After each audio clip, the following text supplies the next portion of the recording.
திருமறை நேரம் Bible Hour presented by the National Bible College. கிறிஸ்துவின் சபையார் உங்களை வாழ்த்துகிறார்கள். Welcome to Satellite Bible Classes. வாழ்த்துக்கள் திருமறை நேரம் நேயர்களே, ஆண்டவர் இயேசு கிறிஸ்துவின் இனிய நாமத்தில் உங்களை அன்போடு கூட வரவேற்கிறோம். இதோ நான் சகலத்தையும் புதிதாக்குகிறேன். Behold, I make all things new. வெளிப்படுத்தல நம்ம படிச்சுட்டு இருக்கிறோம். இப்போ தொழுது கொள்ளுதல். இந்த உலகத்தில் பல மதங்கள் தங்கள் கடவுளை தொழுது கொள்ள, அவங்க முறைமையின்படி ஒரு விக்கிரகத்தை ஆராதிக்க, இப்படிலாம் எல்லாருக்குமே பெரும்பான்மையானவங்களுக்கு இந்த பழக்கம் உண்டு. அதில் அவங்களுக்குள்ளேயே ஒரு ஆவல் உண்டு. அதற்காக மிகப்பெரிய விஷயங்களை, சடங்காச்சாரங்களை, சம்பிரதாயங்களை, பல பாரம்பரியமான விஷயங்களை செய்வதுண்டு. ஆனால் தாங்கள் யாரை தொழுது கொள்கிறார்களோ அவர் தொழுகைக்கு பாத்திரரா? Is he worthy? இதை யோசிக்கிறாங்களா இல்லையா நமக்கு தெரியல.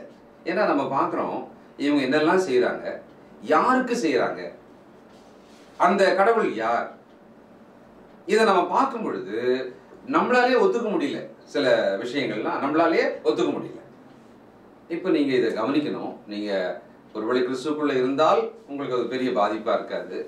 மற்ற மதத்தவராக இருந்தால் நீங்கள் இதை கொஞ்சம் தயவு செய்து யோசிக்கணும். நீங்கள் தொழுது கொள்ளுகிற ஒரு கடவுள் உங்கள் தொழுகைக்கு நீங்கள் அவரை தொழுது கொள்வதற்கு பாத்திரர் தானா? நீங்கள் செய்யும் தொழுகையானது எப்படிப்பட்டது? அந்த தொழுகைக்கு பாத்திரராகவே இல்லை. சரி, எப்படி அது புரியலையே பிரதர், நீங்க சொல்லுங்க, ஏதாவது உதாரணம் சொல்லுங்களேன் அப்படின்னு நீங்க கேட்கறதா இருந்தா, உதாரணமாக நம்மை விட ஒழுக்கத்திலே கீழான நிலையிலே இருக்கிற ஒருவரை கடவுள் அப்படின்னு நான் வணங்கலாமா? இப்போ ஒருவனுக்கு ஒருத்தின்னு பார்க்குறோம். இது நியாயம், இதான் சட்டம், இதான் நீதி இல்லையா? சரி, ஒருவனுக்கு ஒருத்தி அப்படின்றது தேவையில்லை. இரண்டு பேர், பலர் கூட இருக்கலாம் அப்படின்னு சொல்ற ஒருத்தரை, அப்படி செய்கிற ஒருத்தரை நாம கடவுள் அப்படின்னு வணங்கலாமா? இப்போ உங்களுக்கு புரியும்னு நினைக்கிறேன். அப்போ மனிதர்களுக்குள்ளேயே நாம் மதிக்கணும்னா இப்படியெல்லாம் நீதி இருக்கணும், இப்படி நியாயமா இருக்கணும் அப்படின்னு நம்ம நினைக்கும் போது நாம் வணங்கக்கூடிய கடவுள் அப்படின்னு சொன்னா அவர் தொழுகைக்கு பாத்திரராக இருப்பாரா? நாம் யோசிக்கணும். தயவு செய்து சிந்திங்க. இன்னும் தொடர்ந்து வசனங்களை கேளுங்க. இன்னும் அநேக விஷயங்களை, இன்னும் அடுத்து வருகிற பல செய்திகளை நாம கேட்க தான் போறோம். தேவனுடைய வசனம் உங்களை சந்திக்கட்டும், உங்களுக்குள்ள ஒரு பெரிய மாற்றத்தை உண்டாகட்டும். கர்த்தருடைய வசனத்துக்கு கீழ்ப்படியும்படியான இருதயத்தை நீங்கள் பெற்றுக்கொள்ளுங்கள். செய்தி போலாங்களா? இந்த நாளில் நம்முடைய செய்தியால் தேசிய வேதாகம கல்லூரியினுடைய கல்வித்துறை தலைவர் டாக்டர் பீட்டர் சாலமன் ஐயா அவர்கள். வணக்கம் திருமறை நேர நேயர்களே. எல்லையில்லாத மகிழ்ச்சி, சொல்லக்கூடாத ஆனந்தம், பேரின்பம், நாம் தேவனுடைய பிள்ளைகளாக இருக்கிறோம் என்ற நம்பிக்கை பூமியிலே நாம் வாழ்வதற்கான அடுத்த நாளை நமக்கு காண்பிக்கிறது.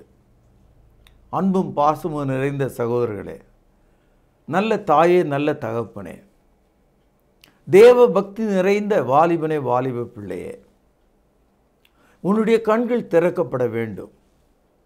உன்னுடைய இருதயம் அகலமாக திறக்க வேண்டும். நீதியின் வாசலிலே தேவனுடைய வார்த்தையினாலே நீங்கள் நிறையப்பட வேண்டும். தகப்பன் தன் பிள்ளைகளுக்கு இறங்குவது போல கர்த்தர் உங்களுக்கு இறங்குவதாக வாக்களித்திருக்கிறார். இந்த நாளில் எல்லாவற்றையும் புதிதாக்குகிறேன் என்று சொல்கிறவர் நம்முடைய தொழுகையையும் புதிதாக மாற்றுகிறார். பழைய ஏற்பாட்டு காலத்தில் ஒரு கூடாரத்தின் வழியாக, அந்த கூடாரம் 3 பகுதியாக இருந்தது. முதல் பகுதியிலே ஒரு பலிப்பீடம், இரண்டாம் பகுதியிலே குத்து விளக்கும் இஸ்ரவேலர்களை ஞாபகப்படுத்தக்கூடிய 12 அப்பம் வைத்த தட்டுகளும் இருந்தது. மூன்றாவது பகுதி மகா பரிசுத்த ஸ்தலம் என்று அழைக்கப்பட்டது. அங்கே பொன்னால் செய்யப்பட்ட ஒரு பெட்டி, அதற்குள்ளே நியாயப்பிரமாண பலகை, அதன் மீது கேராபீன்கள், சேராபீன்கள் இருந்தது. சகோதரர்களே, இந்த 3 அறைகளாக இருந்த இந்த பகுதியைத்தான் டேபர்நாக்கிள் என்று ஆங்கிலத்திலும் பரிசுத்த கூடாரம் என்று தமிழிலும் அழைக்கிறோம். பரலோகத்தில் உள்ள தேவனை தொழுது கொள்வதற்கான ஒரு நிழலாக பூமியிலே அது இருந்தது. மனிதர்கள் தங்களுடைய பாவங்களுக்காக பலிபீடத்தின் மீது சிந்திய இரத்தத்தை கொண்டு பிரதான ஆசாரியன் ஆண்டுக்கு ஒரு முறை மகா பரிசுத்த ஸ்தலத்துக்கு சென்று தேவ சமூகத்தில் பாவ மன்னிப்பை தேடிக்கொண்டிருந்தான். இது பழைய ஏற்பாட்டு முறை. நாம் புதிய ஏற்பாட்டுக்கு வரும்போது எல்லாவற்றையும் புதிதாக மாற்றுகிறவர் நம்முடைய தொழுகையும் மாற்றுகிறார். இன்றைக்கு மதவாதிகள் என்று சொல்லக்கூடிய கத்தோலிக்கத்தில் ஆரம்பித்து பெந்தேகோஸ்து அமைப்பு மக்கள் வரைக்கும் அவர்களுக்கு இந்த தொழுகை என்ற வார்த்தைக்கு அர்த்தம் தெரியாது. எல்லாருமே ஆராதனை என்று தான் சொல்லுவாங்க. இந்த ஆராதனை என்ற வார்த்தைக்கு டயக்கோனியா என்ற கிரேக்க வார்த்தை. அப்படின்னா ஒரு ஒழுங்கு, ஒரு முறை என்று அர்த்தம். சகோதரர்களே, தொழுகை என்ற வார்த்தைக்கு பிராஸ்குனியா என்ற கிரேக்க வார்த்தை. இந்த பிராஸ்குனியா என்ற வார்த்தையின் கீழே தேவனுடைய தன்மையும் அவரை தொழுது கொள்ளுதலுடைய தன்மையும் பேசப்பட்டிருக்கு. ஏனென்றால் யோவான் 4:24 இப்படி நாம் படிக்கிறோம், தேவன் ஆவியா இருக்கிறார், அடிகோடு இடுங்கள், அவரை தொழுது கொள்ளுகிறவர்கள் நீங்களும் நானும் ஆவியோடும் உண்மையோடும் அவரை தொழுது கொள்ள வேண்டும். அதாவது உண்மை என்பது சத்தியம். இந்த வசனங்கள் உங்கள் இருதயத்திலே தேவன் அருளும் ஆவி. ஆக ஆவியும் தேவை, தேவனுடைய வார்த்தையும் தேவை. ஆவியோடும் உண்மையோடும் அவரை நாம் தொழுது கொள்ள வேண்டும். இப்படி செய்வது தேவனுக்கு பிரியமாக இருக்குதான். யோவான் 4:23 படிக்கிறோம், உண்மையாய் தொழுது கொள்ளுகிறவர்கள். இதை படிக்கும்போதே உங்களுக்கு ஒரு வித்தியாசம் தெரியும். பொய்யாய் தொழுது கொள்ளுகிறவங்களும் இருக்காங்க. அதனால தான் அவங்கள மதவாதிகள் நான் சொல்கிறேன். உண்மையாய் தொழுது கொள்ளுகிறவர்கள் பிதாவை ஆவியோடும் உண்மையோடும் தொழுது கொள்ளும் காலம் வரும், அது இப்பொழுதே வந்திருக்கிறது. வேணால் அடிக்கோடு இடுங்கள், தம்மை தொழுது கொள்ளுகிறவர்கள் இப்படிப்பட்டவர்களாக இருக்கும்படி பிதாவானவர் விரும்புகிறார். சில சமயங்களில் நான் சொல்கிறதெல்லாம் இந்த நாட்டு மக்களுக்கும் உலக மக்களுக்கும் பிடிக்கும், பிடிக்காமல் போகலாம், அல்லது எரிச்சல் ஊட்டலாம். வந்துட்டார் இவர் அப்படின்னு கூட நீங்கள் நினைக்கலாம். சகோதரர்களே, பரலோகத்தில் உள்ள பிதா எதை விரும்புகிறார் என்று நாம் இங்கே பார்த்தோம். எதை அவர் விரும்புகிறார்? ஆவியோடும் உண்மையோடும் அவரை தொழுது கொள்ள வேண்டும் என்று பிதாவானவர் விரும்புகிறார். இதுக்கும் மேலே நான் ஒன்றும் சொல்ல முடியாது. இன்றைக்கு தலையாட்டி பொம்மைகளைப் போல, செத்தவர்களுக்கு மாரடிப்பவர்களைப் போல, அரசியல்வாதிகளுக்கு பின்னால் ஒரு பிரியாணி பொட்டலத்துக்காக போகிற ஒரு கூட்டத்தைப் போல, விக்கிரக வழிபாட்டுக்கு எதுக்காக சொல்கிறான் எதுக்காக போகிறான்னு தெரியாமல் போகிற ஒரு ஆளை போல நீங்கள் இருந்தீங்கன்னா அது தேவனுக்கு பிரியமாக இருக்குமா? உங்கள் வாழ்க்கையில் எப்போயாவது யோசித்து பார்த்தீங்களா? நீங்கள் பிதாவானவருடைய விருப்பம் என்ன? ஆவியோடும் உண்மையோடும் தொழுது கொள்ள வேண்டும் என்று சொன்னால் அதனுடைய அர்த்தம் என்ன? ஒவ்வொரு பெந்தேகோஸ்துக்காரரும் அவங்களுடைய மனசாட்சியில் நான் ஆவியினால் தொழுது கொள்கிறேன் என்று நினைக்கிறாங்க. அதற்காக நான் ஒன்றும் வருத்தப்படல. ஆனால் அவர்கள் உண்மையோடு தொழுது கொண்டார்களா, சத்தியத்தின்படி தொழுது கொண்டார்களா? நீங்கள் மனசாட்சியின்படி கேளுங்க. காரணம், இந்த உண்மையோடு சத்தியத்தோடு அப்படின்னா புதிய ஏற்பாட்டினுடைய வார்த்தையின்படின்னு அர்த்தம். அப்போஸ்தலர் நமக்கு எழுதி கொடுத்த முறைமையின்படின்னு அர்த்தம். இதை தான் அப்போஸ்டாலிக் டாக்ட்ரின், அப்போஸ்தலர் உபதேசம் என்று நாம் சொல்கிறோம். நீங்கள் எந்த ஒரு பெந்தேகோஸ்து சபையிலும் அப்போஸ்தலருடைய உபதேசத்தை 100% கைக்கொள்கிறாங்களா? அடிப்படையிலேயே ஞானஸ்தானத்துக்கு முன்னாலே ரட்சிக்கப்படுவாங்க. அடிப்படையிலேயே வாரத்தின் முதலாவது நாளில் கத்தருடைய பந்தி அங்கே இருக்காது. அடிப்படையிலேயே சபைக்கு பதிலாக ஊழியம் என்று சொல்லுவாங்க. அடிப்படையிலேயே ஜீவனுள்ள காணிக்கைகள் பதிலாக தசம பாகம் என்று போதிப்பாங்க.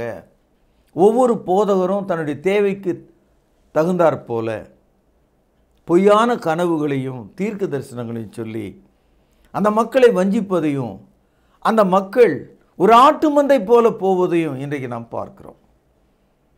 ஆகவே பிதாவானவர் விரும்புகிற ஆவியோடும் உண்மையோடும் சேர்ந்து நடக்கிற ஒரு தொழுகைக்கு கிரேக்க மொழியிலே பிராஸ்குனியான்னு சொன்னால் ஆவியின் நிலை என்று அர்த்தம். உதாரணத்துக்கு இஸ்லாமியர்கள் நீங்கள் எடுத்துக்கிட்டிங்கன்னா அந்த அரபு நாட்டில் உள்ள அந்த காபாவை நோக்கி உலகத்தில் எந்த பக்கத்தில் இருக்கிற முஸ்லீமும் அதை பார்த்து தான் தொழுது கொள்வார். அவருக்கு ஒரு திசை தேவைப்படுது. ஆனால் கிறிஸ்தவர்களுக்கு திசை கிடையாது. ஏன்னா தேவன் ஆவியாக இருக்கார். சகோதரர்களே, தேவன் ஆவியாக இருக்கிறார். ஆனால் நீங்கள் தொழுது கொள்ளும்போது ஆவியோடும் சத்தியத்தோடும் அல்லது உண்மையோடும் புதிய ஏற்பாட்டினுடைய வசனத்தை விட்டு விலகாமல் இருந்தால் தான் அது சத்தியம். நிறைய இருக்குது நான் சொல்கிறதுக்கு. நான் உங்களுக்கு சொன்னது ஒரு 5 விஷயந்தான். இன்னும் 95 விஷயங்கள் வித்தியாசமாக இருக்குது. இதை கேட்டுக்கொண்டிருக்கிற கத்தோலிக்கரோ புராட்டஸ்டன்ட் மக்களோ ஒரு பெந்தேகோஸ்து நண்பர்களோ இவ்வளோ பெரிய வித்தியாசம் இருக்கா? ஆமையா, நீங்கள் அதை கவனித்து படித்தீங்கன்னா உங்களுக்கே ரொம்ப வெக்கம் வந்துடும். இவ்வளோ ஏமாற்றப்பட்டிருக்கிறோமே, இவ்வளோ குருட்டாட்டமாக இருந்திருக்கிறோமே, இவ்வளோ நாள் விளங்காமல் போச்சே. உயிரை விடுகிற போல மக்கள் அங்கே இருக்கிறாங்க. ஆனால் அவங்க கர்த்தருக்கு கீழ்ப்படியலை. ஆனால் உயிரை விடுகிற அளவுக்கு கதறுவார்கள், பாடுவார்கள், குதிப்பார்கள், நினைத்து பார்ப்பார்கள். சகோதரர்களே, கர்த்தருடைய வார்த்தை எப்படி இருக்குன்னா இருபுறமும் கருக்குள்ள பட்டயம் போல் இருக்கு. ஆகவே தேவனுடைய வசனத்தை சரியாக நீங்கள் கையாளன்னு சொன்னால் தேவனை தொழுது கொள்ள முடியாது. இப்பொழுது வெளிப்படுத்தல் 4ஆம் அதிகாரத்தில் 2ஆம் வசனம் பாருங்கள்.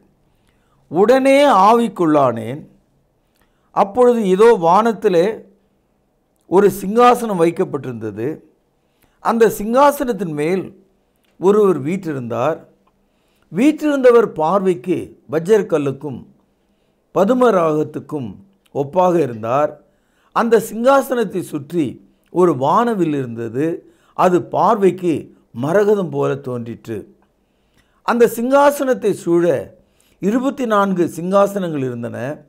24 மூப்பர்கள் வெண்வஸ்திரம் தரித்து தங்கள் சிரசுகளில் பொன்முடி சூடி அந்த சிங்காசனத்து மேல் உட்கார்ந்திருக்க கண்டேன். அந்த சிங்காசனத்திலிருந்து மின்னல்களும் இடி முழக்கங்களும் சத்தங்களும் புறப்பட்டன. தேவனுடைய 7 ஆவிகளாகிய 7 அக்னி தீபங்கள் சிங்காசனத்தின் முன்பாக எரிந்து கொண்டிருந்தது.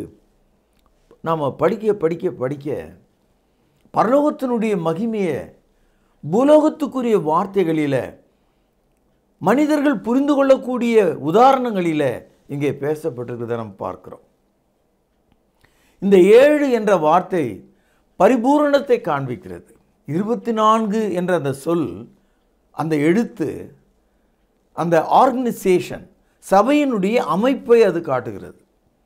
குற்றமற்றதாக இருக்கிறது. ஒரு நாளைக்கு 24 மணி நேரம் ஒரு முழுமையான அடையாளத்தை அது காட்டுது. சகோதரர்களே, இப்பொழுது 8ஆவது வசனம் பாருங்கள். அந்த 4 ஜீவன்களிலும் ஒவ்வொன்று அவ்வாறு சிறகுகள் உள்ளவைகளும் சுற்றிலும் உள்ளேயும் கண்களால் நிறைந்தவைகளுமாய் இருந்தன. அவைகள் இருந்தவரும் பாஸ்டன்ஸ், இருக்கிறவரும் பிரசன்டென்ஸ், வருகிறவருமாகிய ஃபியூச்சர் டென்ஸ். சர்வ வல்லமை உள்ள தேவனாகிய கர்த்தர் பரிசுத்தர் ஒரு முறை, பரிசுத்தர் 2 முறை, பரிசுத்தர் 3வது முறை என்று இரவும் பகலும் ஓயாமல் சொல்லி கொண்டிருந்தன. தேவன் ஒருவர் தான். ஆனால் அவருடைய தன்மை, God is one but is personality. தேவன் தம்மை படைக்கும்போது தந்தையாக பிதாவாக இருக்கிறார். ரட்சிக்கும் போது குமாரனாக இருக்கிறார். நம்மை பரிசுத்தமாக்கும் போது பரிசுத்த ஆவியாக இருக்கிறார். ஆக தேவன் தம்மை மனிதனோடு வெளிப்படுத்தி காண்பிக்கும் போது படைக்கிறவராகவும் அவனை ரட்சிக்கிறவராகவும் அவனை பரிசுத்தப்படுத்துகிறவராக தம்மை காண்பிக்கிறார். அதனால தான் கர்த்தர் பரிசுத்தர் ஒரு முறை, கர்த்தர் பரிசுத்தர் இரண்டாம் முறை, கர்த்தர் பரிசுத்தர் மூன்றாம் முறை. இந்த மூன்று சொற்களும் ஒரே வார்த்தை தான், ஒரே தேவனுக்காக அவருடைய மூன்று தன்மைகளை வெளிப்படுத்தும்படி. தேவன் ஒருவரே. சரி, எனக்கு புரியல அது. நீங்கள் கூட ஒருவர் தான், நான் கூட ஒரு ஆள் தான். ஆனால் நம்ம ஒரு ஆளாக இருந்தாலும் மூன்று பேராக இருக்கும். ஆவி, ஆத்மா, சரீரம். இந்த ஆவி, ஆத்மா, சரீரமாக இருந்தால் தான் நம்ம ஒரு நபராக இருக்க முடியும். Spirit, soul, body. we make one body. புரியுதா உங்களுக்கு? ஆகவே ஆவி, ஆத்மா, சரீரம் மூன்று பகுதியாக இருந்தாலும் ஒரே நபராக நாம் இருக்கிறோம். அதுபோல் தான் தேவனும் கூட பிதா, குமாரன், பரிசுத்த ஆவியாக மூன்று நிலைமையிலே போதிக்கப்பட்டாலும் ஒருவராகவே இருக்கிறார். 1ஆம் வசனம் பாருங்கள். மேலும் சிங்காசனத்தின் மேல் வீற்றிருந்து சதா காலங்களிலும் உயிரோடு இருக்கிறவருக்கு அந்த ஜீவன்கள் மகிமையும் கனத்தையும் ஸ்தோத்திரத்தையும் செலுத்தும் போது 24 மூப்பர்களும் சிங்காசனத்தின் மேல் வீற்றிருக்கும் முன்பாக வணக்கமாய் விழுந்து சதா காலங்களிலும் உயிரோடு இருக்கிறவரை தொழுது கொண்டு தங்கள் கிரீடங்களை சிங்காசனத்துக்கு முன்பாக வைத்து, கர்த்தாவே, தேவரீர் மகிமையும் கனத்தையும் வல்லமையும் பெற்றுக்கொள்வதற்கு பாத்திரராயிருக்கிறீர் என்று நீரே சகலத்தையும் சிருஷ்டித்தீர், உம்முடைய சித்தத்தினாலே அவைகள் உண்டாயிருக்கிறவைகளும் சிருஷ்டிக்கப்பட்டவர்களுமாக இருக்கிறது என்றார்கள். சகோதரர்களே, உங்கள் கையில் பேனா இருக்குமானால் 10வது வசனத்தில் 5வது வரியில் தொழுது கொண்டு அண்டர்லைன் பண்ணுங்க, ப்ராஸ்குனியா. 11வது வசனத்தில் 3வது வரியில் பாருங்கள், தமிழில் பாத்திரராயிருக்கிறீர், கிரேக்க மொழியில் ஆக்சஸ். இது ரொம்ப முக்கியமான வார்த்தைகள் இவைகள். அதாவது ப்ராஸ்குனியான்னு சொன்னால் தேவனை ஆவிலே தொழுது கொள்ளுதல் என்ற அர்த்தம். பாத்திரர் என்று சொன்னால் ஆங்கிலத்தில் ஒர்தி. பாத்திரர்னா நமக்கு விளங்குது இல்லையா, தகுதியானவர் என்று அர்த்தம். அதாவது இப்போ நம்ம தேவனை தொழுது கொள்ளும்போது அதுக்கு அவர் தகுதியாக இருக்காரா? என்னுடைய அன்புக்கும் பாசத்துக்குரிய இந்த தேசத்து இந்து நண்பர்களை பார்த்து கேட்குறேன், நீங்கள் தொழுது கொள்கிற அந்த கடவுள் பாத்திரராக இருக்கிறாரா, தகுதியாக இருக்காரா? நீங்கள் பார்த்து அவரை தயார் பண்ணி, நீங்கள் பார்த்து அவருக்கு துணி போட்டு உணவு கொடுத்து விளக்கு போட்டு ஒரு மூலையில் வச்சு அடைக்கிறீங்களே, அவர் பாத்திரராக இருக்காரா? உங்களோட பெரியவராக இல்லை இருக்கணும் கடவுள். ஆகவே தொழுகை செய்கிறதுக்கு முன்னால் தொழுகை செய்கிற அந்த தேவன் பாத்திரரா என்று பாருங்கள். Check whether is worthy before you worship him. ஆக இன்றைய செய்தியில் 2 சொற்களை நான் உங்களுக்கு காண்பிக்கிறேன். Worthy, worship. வர்தின்னு சொன்னால் கிரேக்க மொழியில் ஆக்சஸ், தமிழில் பாத்திரர். தொழுகைன்னு சொன்னால் வர்ஷிப், கிரேக்க மொழியில் ப்ராஸ்குனியா. சகோதரர்களே, நாம் தொழுது கொள்கிற தேவன் பாத்திரராக இருந்தால் தானே அவரை தொழுது கொள்ள முடியும். ஏசாயா 40வது அதிகாரம். இப்படி இருக்க தேவனை யாருக்கு ஒப்பிடுவீர்கள்? எந்த சாயலை அவருக்கு ஒப்பிடுவீர்கள்? ஒரு அடிப்படையான கேள்வியை கேட்குறார். நீங்கள் கடவுளை யார் மாதிரி நினைக்கிறீங்க? அவர் எப்படி இருப்பார்? இப்போல்லாம் குழந்தைகள் விளையாடுவதற்கு சீன நாட்டிலேருந்து ஒரு வித்தியாசமான ஒரு களிமண், ஒரு ரப்பர் மாதிரியான ஒரு களிமண், சின்ன குழந்தைங்கக்கிட்ட அதை கொடுத்தீங்கன்னா ஒரு கார் மாதிரி செய்யும், பிளேன் மாதிரி செய்யும், பென்சில் மாதிரி செய்யும், ஒரு மனிதன் மாதிரியெல்லாம் செய்யும். அந்த குழந்தையினுடைய விருப்பம் எதுவோ அந்த மாதிரிலாம் அந்த களிமண்ணை செய்யலாம். மறுபடியும் அதை மாற்றிக்கலாம். அது மாதிரி கடவுளை மனிதன் தன்னுடைய கையின் கீழே என்ன வேணாலும் செய்யறதுக்கு தயாராக இருக்காங்க. உதாரணமாக இப்போது விநாயகரை எடுத்துக்கிட்டிங்கன்னா, நீங்கள் ஒரு சின்ன ஒரு கோலி குண்டு அளவுக்கும் செய்யலாம், ஒரு 10 மீட்டர் உயரத்துக்கும் செய்யலாம். அவர் கையில் ஒரு கிரிக்கெட் பேட் வைக்கலாம், அவருக்கு கண்ணாடி போடலாம், அவர் கையில் புத்தகத்தை கொடுக்கலாம், அவர் கையில் லட்டு கொடுக்கலாம், அவரை தூக்கலாம், சுமக்கலாம், கடைசியில் தண்ணியில் கரைக்கலாம். இப்போது இந்த கடவுள் மனிதனுடைய கையில் என்ன சித்திரவதை அடைஞ்சார்னு பார்த்தீங்களா? என்ன நிலைக்கு தள்ளப்பட்டார்னு பார்த்தீங்களா? சகோதரர், நான் ஒரு கேலிக்காக இதை சொல்லலை, உண்மையாகவே இதை நான் சொல்கிறேன். அதனால தான் கடவுள் கேட்குறாரு, இப்படி இருக்க தேவனை யாருக்கு ஒப்பிடுவீர்கள், எந்த சாயலை அவருக்கு ஒப்பிடுவீர்கள்? ஆகவே தான் கிறிஸ்தவம் ஆவிக்குரிய ஒரு தேவனை காண்பிக்கிறது. இப்போ தேவன் ஆவியாக இருக்கிறார்னும் போது அவருக்கு உருவ வழிபாடு கிடையாது. இப்போ தேவன் ஆவியாக இருக்கிறான்னு சொல்லும்போது அவருக்கு திசை கிடையாது. ஏன்னா எல்லா இடங்களிலும் அவர் வியாபித்து இருக்கிறார். அதனால் மனிதர்கள் அவருக்கு ரூபங்களை உருவாக்க முடியாது.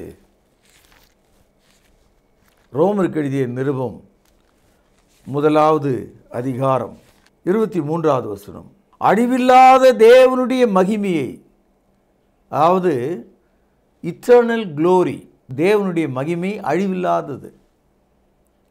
இப்போ அழிவில்லாத அவருடைய மகிமையை மனிதன் என்ன செய்கிறான்னா, அழிவுள்ள மனுஷர்கள் 1, பறவைகள் 2, மிருகங்கள் 3, ஊரும் பிராணிகள் 4 ஆகிய இவைகளுடைய ரூபங்களுக்கு ஒப்பாக மாற்றினார்கள். இதில் தான் நம்ம இருக்கோம்.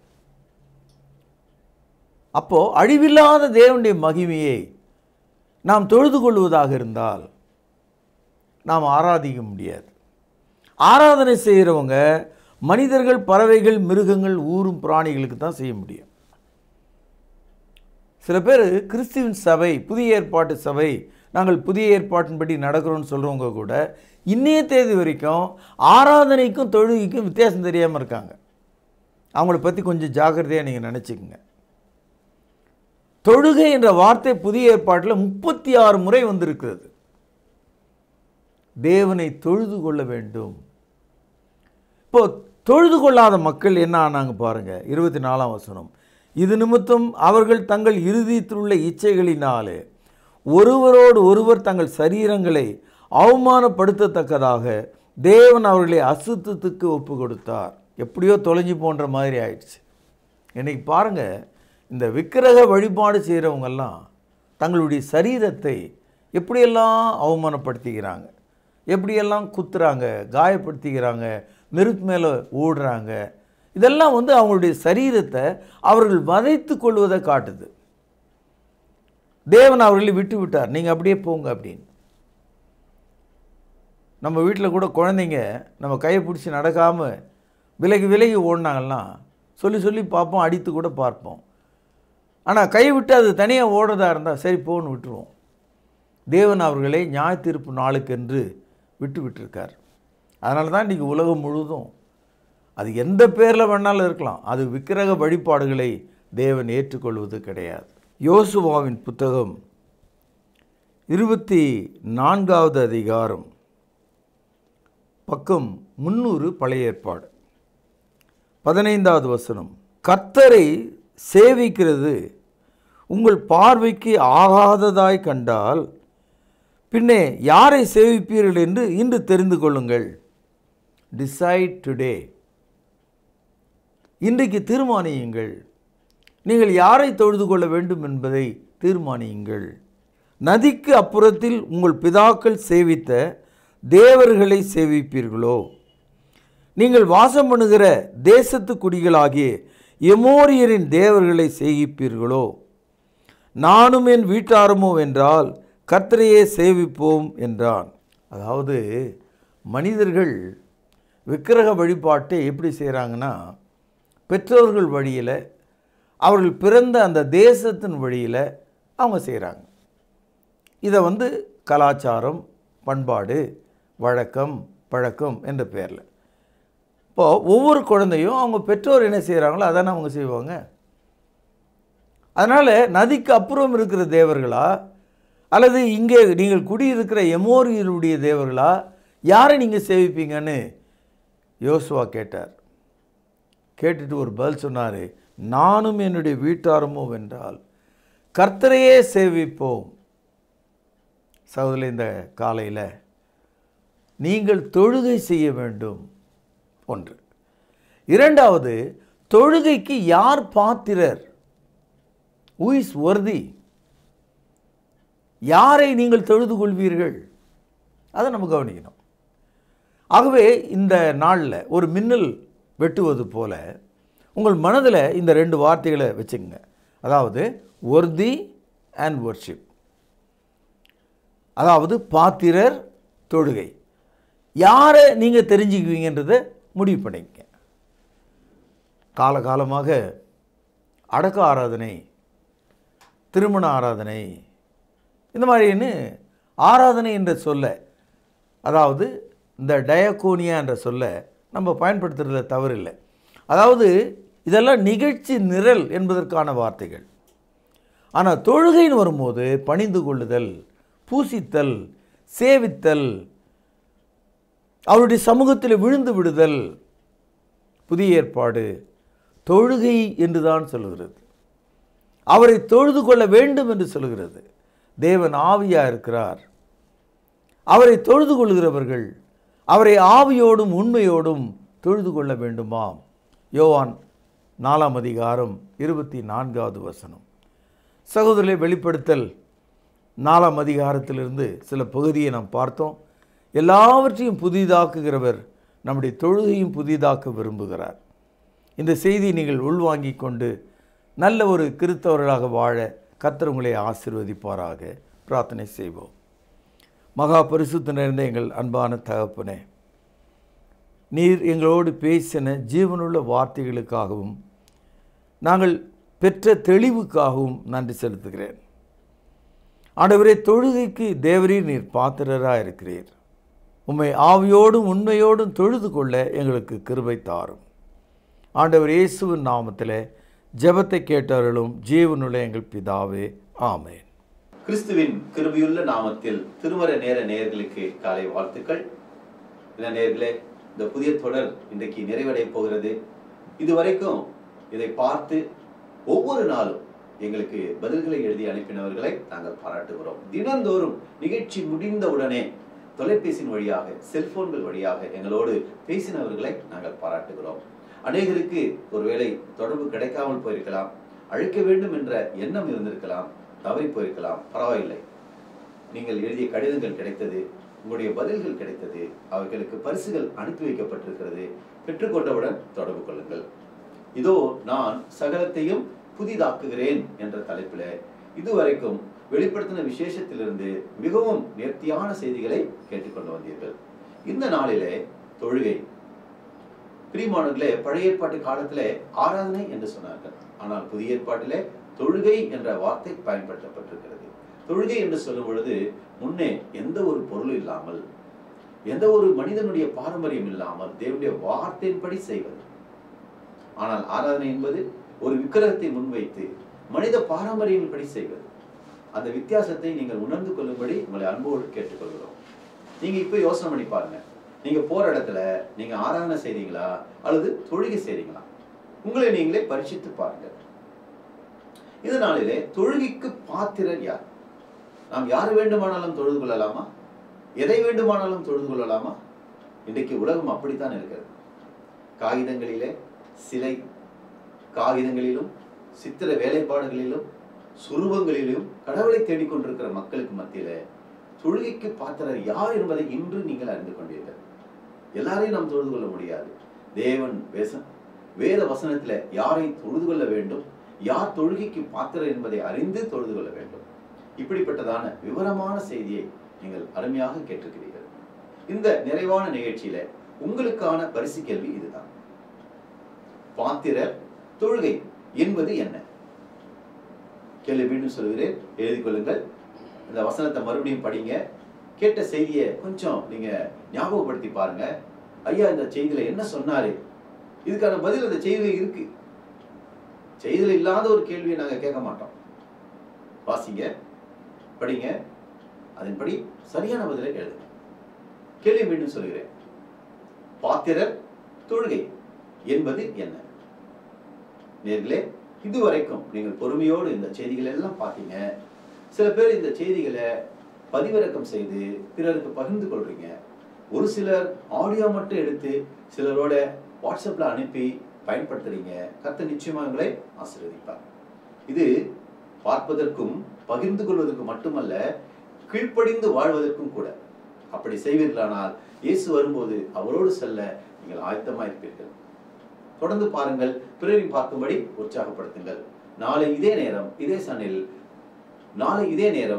சேனலில் புதிய ஒரு தொடரோடு, புதிய ஒரு தலைப்போடு, புதிய வசனங்களோடு, புதிய கிருபைகளோடு உங்களை சந்திக்கும் வரை கர்த்தராகிய இயேசு கிறிஸ்துவின் கிருபையும் சமாதானமும் சந்தோஷமும் உங்கள் அனைவரோடும் கூட இருப்பதாக. தொடர்பு கொள்ள வேண்டிய முகவரி: திருமறை நேரம், 58 சர்ச் தெரு, குமரன் நகர், சென்னை 6,82,000. தொலைபேசி எண் 044255008882.